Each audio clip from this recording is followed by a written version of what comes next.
خداوند یسوع مسیح کے بابرکت پرفضل اور نجات بخش نام میں آپ سب کی سلامتی ہو۔ آج ہم سبق نمبر 3 پر غور کریں گے اور یہ اس خدا کا مشن اور میرا مشن، اس کے متعلق اس کے سلسلے میں آج تیسرا سبق ہے اور مجھے بڑی خوشی ہے کہ اس سبق کو تحریر کرنے والے میرے بھائی ڈاکٹر پطرس بہادر ہیں۔ وہ یہاں پر بڑے واضح طور پر لکھتے ہیں کہ خدا کے مشن کے لیے کس طرح بلاہٹ ہے۔ آئیے ہم اس سے پہلے کہ سبق پر غور کریں خداوند سے دعا کرتے ہیں تاکہ وہ ہماری رہنمائی کرے، اپنا روح القدس دے جو خداوند میں ہماری رہنمائی کرے تاکہ ہم اس کو بہتر طریقے سے سیکھ سکیں۔ خداوند اپنے آپ کو سننے والوں کو تیرے حضور پیش کرتا ہوں، تو خداوند ہماری رہنمائی کرنا تاکہ ہم خداوند تیری اس مشن کے بلاہٹ کو سمجھ سکیں جو خداوند تو نے ہم میں سے ہر ایک کو دیا ہے۔ آج کی اس بائبل اسٹڈی میں خداوند تو ہمارا شامل حال ہونا مانگتا ہوں تیرے پیارے بیٹے اپنے خداوند یسوع مسیح کے وسیلہ سے، آمین۔ جب ہم مشن کے لیے بلاہٹ کی بات کرتے ہیں تو خداوند یسوع مسیح نے اعمال 1 باب اور اس کی 8 آیت میں بڑے واضح طور پر بتایا، لیکن جب روح القدس تم پر نازل ہوگا تو تم قوت پاؤ گے، تو پھر میری گواہی دو گے۔ یعنی خداوند کی گواہی دینے کے لیے ہمیں روح القدس سے قوت پانے کی ضرورت ہے۔ جب خدا کے مشن کے لیے مجھے بلاہٹ دی جاتی ہے تو سب سے پہلے ضروری ہے کہ میں خدا کے روح کو حاصل کروں۔ روح القدس کی مدد کے بغیر یہ ناممکن ہے کہ میں اس کے مشن میں کوئی فعال کردار ادا کر سکوں۔ ہمیں بہت سی جگہوں پر ایسے پتہ چلتا ہے کہ خدا کس طرح اپنے کام کو کرتا ہے اور ہم بڑے واضح طور پر اس بات کو دیکھتے ہیں کہ خدا کس طرح لوگوں کو بلاہٹ دیتا ہے۔ خدا نے بہت سے لوگوں کو بلایا ہے۔ کیا خدا نے آپ کو بلایا ہے؟ کیا آپ کو روح القدس ملا ہے؟ کیا آپ روح القدس کی ہدایت کے تحت کام کرتے ہیں یا اپنی مرضی کے تحت کام کرتے ہیں؟ سب سے پہلی بات جو مجھے اس مشن کی بلاہٹ کے لیے سیکھنا ہے وہ یہ ہے کہ مجھے اپنی آسائش کا آرام طلبی سے باہر آنا ہے۔ دوسروں تک پہنچنے کے لیے ضروری ہے کہ میں اپنی آسائش کو ترک کروں۔ جہاں کا انسان جہاں پر ہوتا ہے وہ بڑا ضروری سمجھتا ہے کہ میرا کتنا اہم کردار ہے اور میں کتنا ضروری ہوں۔ وہ یہ بھی خیال کرتا ہے کہ میں خدا کے لیے اہم ہوں اور یہاں جہاں پر میں کام کر رہا ہوں وہی علاقہ میرے لیے اہم ہے۔ لیکن خدا مجھ سے یہ توقع کرتا ہے کہ میں اپنے اس حالت سے باہر نکل کر لوگوں کے پاس جاؤں، یعنی خود غرضی کی خواہش جو ہے نا اس کو ختم کروں اپنے اندر سے۔ اور یہ خطرہ ہم دیکھتے ہیں کہ بابل کی کہانی جو پیدائش 11 باب 1 سے 9 آیات میں پائی جاتی ہے، اس میں لوگوں کے ارادے کیا تھے، خدا کا ارادہ کیا تھا، وہ کیا چاہتے تھے، اور پھر خدا نے ایسا کیوں کیا کہ ان کی زبانوں میں اختلاف ڈال دیا۔ حالانکہ اتحاد بڑا ضروری ہے خدا کے کام کے لیے۔ اور پھر ہم دیکھتے ہیں کہ بابل کے لوگوں نے ایک برج بنانے کی سوچی۔ ان کے عزائم بڑے عظیم تھے، وہ خدا سے دور تھے، وہ ایک یادگار یا ڈھانچہ بنانے کی منصوبہ بندی کر رہے تھے۔ ایک ہے شہر اور ایک ایسا مینار جو دنیا میں کہیں بھی موجود نہیں تھا، ایک برج جس کی چوٹی آسمان تک ہو، جہاں وہ اپنا نام پیدا کر سکے۔ دنیا میں بہت سے لوگ ہیں جو اپنا نام پیدا کرتے کرتے اس دنیا سے چلے گئے ہیں۔ بہت سے لوگوں نے اس کے لیے نام پیدا کیا اور آج بھی آپ دیکھتے ہیں کہ بہت سے لوگ ہیں وہ کسی نہ کسی طریقے سے سیاست میں کاروبار میں اپنا نام پیدا کرنا چاہتے ہیں، حتیٰ کہ مذہب میں بھی مذہبی لوگ جو ہیں وہ اپنا کسی نہ کسی طرح سے نام پیدا کرنا چاہتے ہیں۔ ایسے لوگ ہیں جو اپنے لیے بڑا نام بنانا چاہتے ہیں۔ آخر ان کی کوششیں کتنی بے سود ہیں۔ آئیے کلام مقدس میں واز 2 باب میں دیکھتے ہیں کہ ان کی خواہشیں کتنی بے سود ہوتی ہیں۔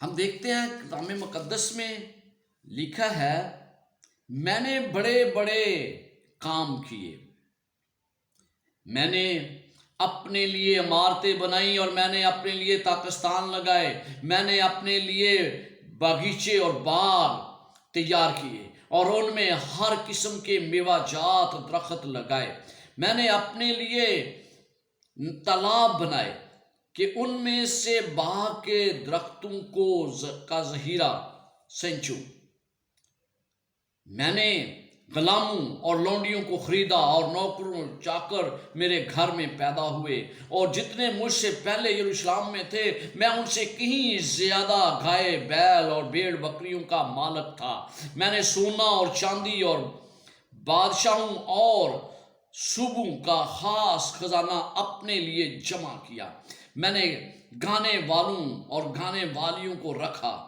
اور بنی آدم کے اسباب عیش یعنی لونڈیوں کو اپنے لیے کثرت سے فراہم کیا، سو میں بزرگ ہوا اور ان سبوں سے جو مجھ سے پہلے یروشلم میں تھے زیادہ بڑھ گیا، میری حکمت بھی مجھ میں قائم رہی اور سب کچھ جو میری آنکھیں چاہتی تھیں میں نے ان سے باز نہ رکھا، میں نے اپنے دل کو کسی طرح کی خوشی سے نہ روکا، کیونکہ میرا دل میری ساری محنت سے شادمان ہوا اور میری ساری محنت سے میرا بکھرا یہی تھا۔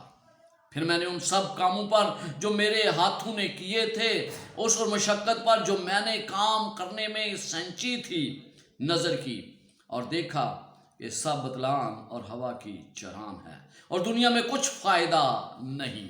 سلیمان نبی اپنی شان و شوکت کا بیان کرتے ہوئے لکھتا ہے کہ کوئی بھی چیز جو ہے وہ فائدہ مند نہیں ہے، بہت کچھ ہے لیکن اپنا نام پیدا کرنے کے لیے لوگ آج جستجو کر رہے ہیں، لوگ آج دھوکہ دہی کرتے ہیں، لوگ آج ایک دوسرے کو نیچا دکھاتے ہیں، لیکن آپ یہ یاد رکھیں یہ تمام کچھ جو بائبل مقدس میں لکھا ہے یہ بالکل عارضی ہے، یہ ختم ہونے والا ہے۔ ہم بائبل مقدس میں پڑھتے ہیں یہ لوگ بھی اس کام کے لیے متحد تھے۔ کون سے لوگ؟ بابل کے لوگ جو بابل کا برج بنا رہے تھے، وہ اس کام کے لیے متحد تھے۔ خداوند نے کہا دیکھ یہ لوگ سب ایک ہیں اور ان سبوں کی ایک ہی بولی زبان ہے اور وہ کرنے لگے ہیں، تو آپ جس کا وہ ارادہ کریں ان سے باقی نہ چھوٹے گا۔ لوگوں کا یہ اجتماع منصوبہ در حقیقت شیطانی منصوبہ تھا، وہ خدا کے مقابلے میں کھڑے ہو گئے اور وہ سوچتے تھے کہ اب طوفان سے یہ دنیا دوبارہ تباہ ہوگی تو ہم بچ جائیں گے، لیکن خدا کا وعدہ کیا تھا؟ خدا نے کہا میں دنیا کو طوفان سے پھر تباہ نہیں کروں گا۔ انہوں نے خداوند پر بھروسہ نہیں کیا، وہ خداوند کو اپنی حفاظت کے لیے خداوند کو غیر اہم سمجھتے تھے، اس لیے انہوں نے خود اپنے لیے ایک ایسا مینار تعمیر کرنے کی جس کی چوٹی آسمان تک ہو، اور وہ اکٹھے رہنا چاہتے تھے۔ خدا کی بلاہٹ تھی کہ دنیا میں پھیل جاؤ، لیکن وہ اکٹھے رہنا چاہتے تھے، وہ ایک جگہ رہنا چاہتے تھے تاکہ کہیں ایک دوسرے سے جدا نہ ہو جائے۔ تو آج اگر ہم دیکھتے ہیں تو یہ ان کی خود غرضانہ خواہش تھی، وہ خود غرضی سے بھرے ہوئے تھے، لہٰذا اس کے لیے انہیں اس کے مقاصد کو حاصل کرنے سے روک دیا۔ خدا نے انہیں ان کے مقاصد سے روک دیا۔ کیا آپ کے گرد گروہ یا نسلی برادری کا حصہ ہیں جو آپس میں زیادہ آرام دہ ہیں، جو بہت آرام طلب نسلی لوگ ہیں، جسمانی طور پر وہ آرام چاہتے ہیں؟ تو اس لیے اگر ایسا ہے تو پھر یہ سوچیں کہ خدا کو ان میں اختلاف ڈالنا پڑا تاکہ وہ ایک جگہ سے دوسری جگہ منتقل ہو جائے، اور پھر خدا کا منصوبہ ان کے ذریعے اجاگر ہو کے پوری دنیا کو معمور کرو۔ عزیزو، پوری دنیا کو معمور کرنے کا خدا نے ہمیں حکم دیا ہے۔ ہم دیکھتے ہیں پوری دنیا کے لیے ابراہیم باعث برکت بنا۔ اس کو کہا گیا کہ ابراہیم کو خاص ہدایت تھی کہ اس کو اس مشن کی دعوت دی گئی، اس کو بتایا گیا کہ اپنا ملک اور اپنے لوگوں کو چھوڑ کر تو چلا جا۔ یہ سب کچھ خدا کے منصوبے کا حصہ تھا کہ خدا ابراہیم کو زمین پر الہی مقاصد کو پورا کرنے کے لیے خدا استعمال کر رہا تھا۔ ابراہیم بھی خدا کے کلام کے مطابق چل پڑا، اور آپ جانتے ہیں کہ جب کوئی منصوبہ خدا دیتا ہے تو جب آپ چل پڑتے ہیں تو خدا اس میں آپ کے لیے ہر سہولت پیدا کرنے کے لیے تیار ہوتا ہے۔ اب دیکھیں، اس نے خدا کے مقاصد کے لیے اپنا گھر بار چھوڑ دیا۔ مجھے اچھی طرح ایسے دکھائی دیتا ہے کہ جب سارا نے اس سے پوچھا کہ ہم کہاں جا رہے ہیں تو اس نے بتایا کہ ہم ایک دور کے ملک میں جا رہے ہیں۔ اس نے کہا کیا وہاں پر ہم کیا کریں گے؟ ابراہیم کہتا ہے مجھے نہیں پتا۔ اس نے کہا واپس آئیں گے؟ اس نے کہا نہیں۔ تو ان حالات میں کسی بھی عورت کے لیے جانا بڑا مشکل ہوتا ہے، اور یہاں پر آپ دیکھتے ہیں کہ وہ خدا کے منصوبے کے مطابق چل پڑا، جہاں وہ خدا کی اپنی خدمت کرنا چاہتا ہے۔ جہاں مجھے خدا کہتا ہے نا کوئی خدمت کرنے کے لیے، تو مجھے چلنا چاہیے، کیونکہ خدا ایسا دروازہ کھول دے گا جس میں میں خدا کے لیے ایک نعمت ثابت ہو سکوں۔ آپ کو پتہ ہے خدا نے پیدائش 3 باب اور اس کی 15 آیت میں خدا نے بنی نوع انسان پر اپنا ایک منصوبہ آشکارا کیا کہ وہ کس طرح دنیا کو بچائے گا۔ اس نے عہد باندھا اسحاق کے ساتھ۔ پیدائش 17 باب اور اس کی 19 آیت میں اس نے عہد باندھا کہ میں تیرے ساتھ چلوں گا، اور ابراہیم سے کہا گیا کہ میں تیرے بیٹے اسحاق کے ذریعے اپنا عہد پورا کروں گا۔ گنتی 24 باب اور اس کی 17 آیت میں بلعام نے پیشن گوئی کی کہ یعقوب میں سے ایک ستارہ نکلے گا اور اسرائیل میں سے ایک حادثہ اٹھے گا۔ یہ تینوں پیشن گوئیاں یسوع مسیح کے بارے میں تھیں کہ یسوع مسیح اس دنیا میں کیا کرے گا۔ اور پھر ہم عیسائیٰ اس کا 9 باب اور اس کی 6 آیت میں بڑے واضح طور پر پڑھتے ہیں، اس لیے ہمارے لیے ایک لڑکا تولد ہوا اور ہم کو ایک بیٹا بخشا گیا، اور سلطنت اس کے کاندھے پر ہوگی، اور اس کا نام عجیب و مشیر، خدائے قادر، اور دیت کا باپ، اور سلامتی کا شہزادہ ہوگا۔ یہاں پر آپ دیکھتے ہیں کہ کس طرح یسوع مسیح کے متعلق دانییل نے بھی پیشن گوئی کی۔ دانییل 9 باب 24 سے 27 آیت میں ایک منصوب کے بارے میں ذکر کیا گیا ہے، یعنی یسوع مسیح آئے گا، اور یہ تمام پیشن گوئیاں متی 1 باب اس کی 21 آیت میں پوری ہیں۔ واضح ہے کہ خدا نے جو وعدہ عدن میں کیا ابراہیم، اسحاق، یعقوب اور دانییل اور دوسرے انبیاء کرام کو بتایا کہ وہ وعدہ پایا تکمیل تک پہنچے گا۔ خدا جو وعدہ کرتا ہے اس کو پایا تکمیل تک پہنچاتا ہے، اس لیے ہمیں کبھی بھی اس کے وعدوں پر شک کرنے کی ضرورت نہیں ہے۔ لیکن بہرحال ایمان ان وعدوں کے لیے ضروری ہے۔ کہاں جاتا ہے؟ روانہ ہو گیا ابراہیم جانتا نہیں تھا۔ بائبل مقدس میں عبرانیوں 11 باب اور اس کی 8 آیت میں لکھا ہے، ایمان ہی کے سبب سے ابراہیم جب بلایا گیا تو حکم مان کر اس جگہ چلا گیا جسے میراث میں لینے والا تھا، اگرچہ جانتا نہ تھا کہ میں کہاں جاتا ہوں، تو بھی روانہ ہو گیا۔ فرض کرے آپ کو خدا کی طرف سے کہیں جانے کی بلاہٹ آتی ہے، آپ نہیں جانتے کہ آپ کہاں جا رہے ہیں، آپ کا رد عمل کیا ہوگا؟ سب سے پہلے آپ اپنے خاندان سے پوچھیں گے، آپ ان سے وضاحت چاہیں گے، آپ چاہیں گے کہ آپ کو پتا ہو کہ میں کہاں جا رہا ہوں، کیا حالات ہوں گے، اور پھر میں کس طرح وہاں پر کامیابی حاصل کر سکتا ہوں۔ آپ تمام طرح کے منصوبے بناتے ہیں۔ ابراہیم کی بلاہٹ بھی ایسی ہی تھی، تاہم اس نے خدا پر ایمان رکھا، وہ وہاں پہنچا جہاں اسے جانے کے لیے کہا گیا تھا۔ لیکن ہم دیکھتے ہیں کہ کنعان کے ملک میں بے ایمان لوگ رہتے تھے۔ جہاں وہ پہنچا ظلم و تشدد میں بڑے مشہور تھے، ہم اس کی مثالیں دیکھ سکتے ہیں۔ اس میں کوئی تعجب نہیں کہ وہاں پہنچنے کے فوراً بعد ابراہیم پر آزمائش آئی۔ وہ سب سے پہلی آزمائش کال کی تھی، اور اس نے مایوس ہوا، مایوس ہو گیا، اپنے وطن میں بڑی آرام زدہ زندگی بسر کر رہا تھا اور وہ سوچتا تھا کہ یہاں بھی شاید آرام ملے گا، لیکن وہ جانتا نہیں تھا کہ جاتے ہی پہلی چیزوں میں سے ایک جس کا اسے سامنا کرنا پڑا وہ کال تھا، اور شدید کال تھا، اور اس کو ملک چھوڑنا پڑا۔ ملک چھوڑنا، اس نے کہا اسے کہیں اور جانا پڑا، پر آگے جا کر حالات اور بھی بگڑ گئے۔ مسز ایلن جی وائٹ لکھتی ہیں، مصر میں اپنے قیام کے دوران ابراہیم نے اس بات کا ثبوت دیا کہ وہ انسانی کمزوریوں اور ناکامیوں سے پاک نہیں تھا۔ اس کے اندر انسانی کمزوریاں اور ناکامیاں پائی جاتی تھی۔ اس حقیقت کو چھپاتے ہوئے کہ اس کی بیوی کا نام سارہ ہے، اس نے اس سے کہا کہ تو یہ کہنا کہ تو میری بہن ہے۔ اس طرح اس نے خدا پر عدم اعتماد کا اظہار کیا۔ ایمان اور ہمت کی کمی اس میں تھی، اگرچہ اسے اکثر ایمان کے عمدہ مثال کے طور پر پیش کیا جاتا ہے، تاہم ابراہیم کے ایمان کی کمی کی وجہ سے سارہ اس مصیبت میں پھنس گئی۔ عزیزو، ایمان ہمارا بہت ہے، لیکن ہم بھی اس آزمائش میں گزر سکتے ہیں۔ خدا مجھے اور آپ کو بتانا چاہتا ہے کہ اگر خدا کا نبی، خدا کا برگزیدہ، جس سے کہا جاتا ہے کہ ایمان کا وہ بڑا پکا تھا، ہر طرح وہ ایمان کے ساتھ چلتا تھا، اگر وہ آزمائش ناکامی کمزور ہے تو میں اور آپ بھی کمزور ہیں۔ خدا کے مشن کا کام آسان نہیں ہے میرے بھائیوں۔ جھوٹ بولنے اور دھوکہ دہی سے اور بھی خراب ہو جاتا ہے۔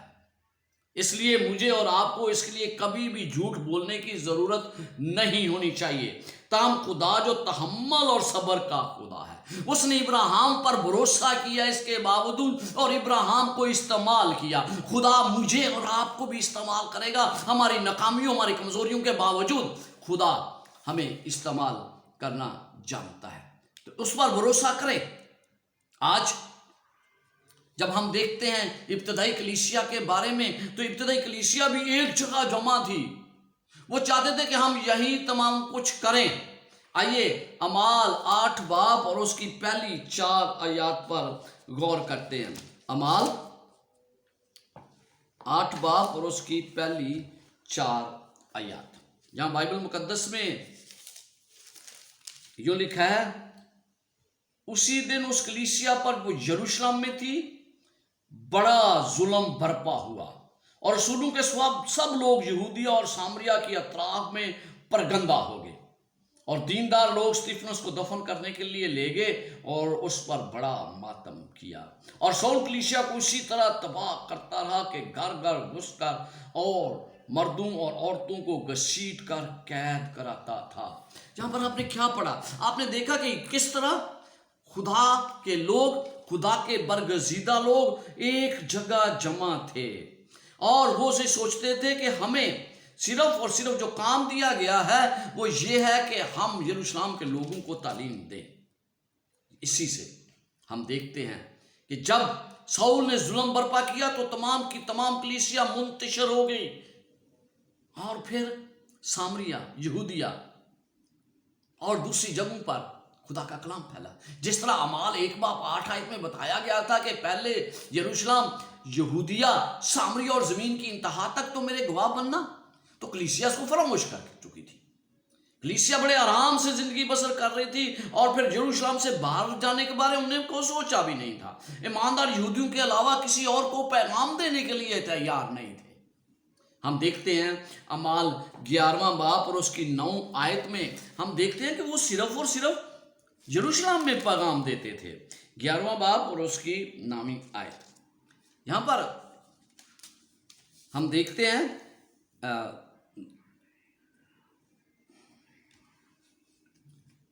11 باب اور اس کی 19 آیت، 11 باب اور اس کی 19 آیت، پس جو لوگ اس مصیبت سے پرگندہ ہو گئے تھے جو استفانس کے باعث پڑی تھی، وہ پھرتے پھرتے فتنے اور قبرص اور انطاکیہ میں پہنچے، مگر یہودیوں کے سوا اور کسی کو کلام نہ سناتے تھے۔ یعنی آپ دیکھتے ہیں کہ ابتدائی کلیسیا کے لوگ شاگرد یہودیوں کے علاوہ کسی کو تعلیم نہیں دے رہے تھے۔ یہ اشارہ کرتا ہے کہ کس طرح وہ وہاں پر گندہ ہوئے، لیکن انہوں نے یہاں وہاں پر بھی جا کر سوائے یہودیوں کے علاوہ کسی اور کو کلام سنانے کی جسارت نہیں کی۔ یسوع کے شاگرد اور ابتدائی کلیسیا ارادہ یہ تھا کہ ہم غیر قوموں تک نہیں جائیں گے، لیکن بلکہ جب یہودی صرف خدا کے پاس آتے تھے، صرف انہیں کو کلام دیا تھا۔ کلیسیا کا مشن کیا تھا اور اسے کیا ہونا چاہیے تھا، اس کے بارے میں اور اس وقت تک بہت وہ تنگ نظر تھے۔ پطرس یسوع کا ایک بڑا پیارا شاگرد تھا اور پھر بہت بڑا مناد تھا، وہ سرگرم تھا خدا کے کام کو پہنچانے کے لیے، دوسروں کے ساتھ پہنچانے کے لیے وہ بہت بڑا مناد تھا، لیکن وہ بھی غیر اقوام تک پہنچنے کے لیے تیار نہیں تھا۔ وہ چاہتا تھا کہ ہم صرف یہودیوں کو پیغام دیں، اور اس کا اس نے ثبوت دیا۔ یہودیوں کے لیے وہ ایک مثال بننا چاہتا تھا، لیکن ہم دیکھتے ہیں کہ وہ یہودیوں کے لیے رسول تھا، جبکہ پولس رسول غیر اقوام کے لیے رسول بن گیا۔ شروع میں پطرس تو غیر اقوام کے ساتھ کھانا بھی نہیں کھانا چاہتا تھا، وہ انہیں ہر طرح سے نفرت کی نگاہ سے دیکھتا تھا، اور جب وہ نفرت کی نگاہ سے دیکھتا تھا تو اس کو پتا تھا کہ میں صرف اور صرف یہودیوں کو کلام دوں گا۔ آپ کو پتا ہے کہ جب اس کو رویا دی گئی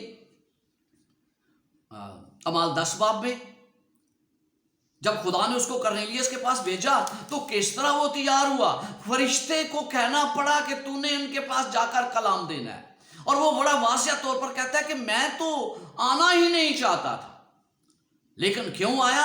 کیونکہ خدا کے فرشتے نے مجھے بتایا کہ جنہیں وہ پاک قرار دیتا ہے تم اسے ناپاک قرار نہ دو۔ یعنی خدا کی بلاہٹ ہر ایک کے پاس کلام پہنچنا چاہیے، اور ہر ایک کے ساتھ کلام اسی وقت پہنچے گا جب ہم تمام لوگوں کو کلام سنانے کے لیے تیار ہوں گے۔ اگر ہم انہیں کلام سنانے کے لیے تیار نہیں ہیں تو پھر کسی طرح بھی ہم پوری دنیا کو کس طرح کلام سنا سکتے ہیں؟ ہمیں اپنے اس آرام طلبی کے علاقے سے نکلنا ہوگا۔ انسان کے لیے تبدیلی قبول کرنا بڑا مشکل ہے، لیکن جب خدا کہتا ہے تو پھر نکلیں اس کے لیے۔